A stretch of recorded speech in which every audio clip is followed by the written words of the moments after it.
कवी, लेखक, साहित्यिकांनी आपल्या लेखणीचा उपयोग समाज व राष्ट्राच्या प्रगतीसाठी करावा असे आवाहन किशोर बालभारतीचे कार्यकारी संपादक किरण केंद्रे यांनी केले। कन्नड तालुक्यातील भगवानगड मेहगाव येथे आयोजित 7व्या राज्यस्तरीय तिफण कविता महोत्सवात ते बोलत होते। या महोत्सवाची सुरुवात सकाळी मेहगाव ते भगवानगड अशी भव्य ग्रंथदिंडी काढून किशोर बालभारतीचे कार्यकारी संपादक किरण केंद्रे, अध्यक्ष ज्येष्ठ कवी लक्ष्मण महाडिक, प्राचार्य डॉक्टर विजय भोसले, तहसीलदार विद्याचरण कळवकर, राधा कळवकर यांच्या हस्ते झालेल्या उद्घाटनाने करण्यात आली। कार्यक्रमाचे अध्यक्ष ज्येष्ठ साहित्यिक लक्ष्मण महाडिक यांनी आपल्या अध्यक्ष भाषणातून साहित्य परंपरेचा मागोवा घेतला। आपल्या शेती मातीतील कवितातून शेतकरी ग्रामीण जीवनाचे वास्तव मांडले। कवींनी आपल्या लेखणीतून वास्तविक जगाचे चित्रण करून प्रशंसा वाचा फोडण्याचे आवाहन केले। प्रमुख अतिथी तहसीलदार विद्यार्थ्यांनी आपल्या मनोगतातून बदलत्या सामाजिक परिस्थितीबाबत चिंता व्यक्त करीत साहित्यिकांनी एकात्मता, शांतता, सामाजिक सलोखा अबाधित ठेवण्यासाठी आपल्या सामाजिक कलाकृतीचा उपयोग करण्याचे आवाहन केले। संमेलनाचे स्वागताध्यक्ष गणेश घुगे, भगवानगड संस्थाचे अध्यक्ष सुधीर घुगे, संयोजक डॉक्टर शिवाजी हुसे आदींनी केले। यानिमित्त चित्रकार महादू गावित यांच्या चित्राचे प्रदर्शन भरविण्यात आले। मान्यवरांच्या हस्ते कवी सुनील डोके,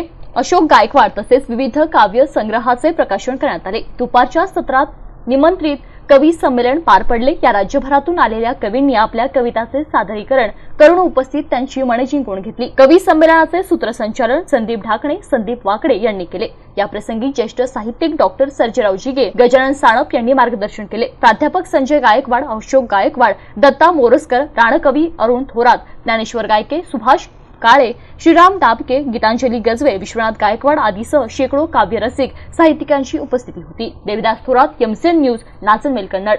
मेहगाव येथील भगवानगडावर त्रैमासिक तिफांचा राज्यस्तरीय 7वा कविता महोत्सव आज या ठिकाणी संपन्न होत आहे। या कविता महोत्सवासाठी महाराष्ट्रातून अनेक नामवंत कवी, कवयित्री आणि कवितेचे अभ्यासक या कविता महोत्सवामध्ये सहभागी झालेले आहेत आणि या कविता महोत्सवाच्या माध्यमातून ग्रामीण भागातील खेड्यापाड्यातील कष्टकरी शेतकरी लेखक कवींना व्यासपीठ देण्याचं काम या कविता महोत्सवाच्या माध्यमातून सातत्याने आम्ही करीत असतो।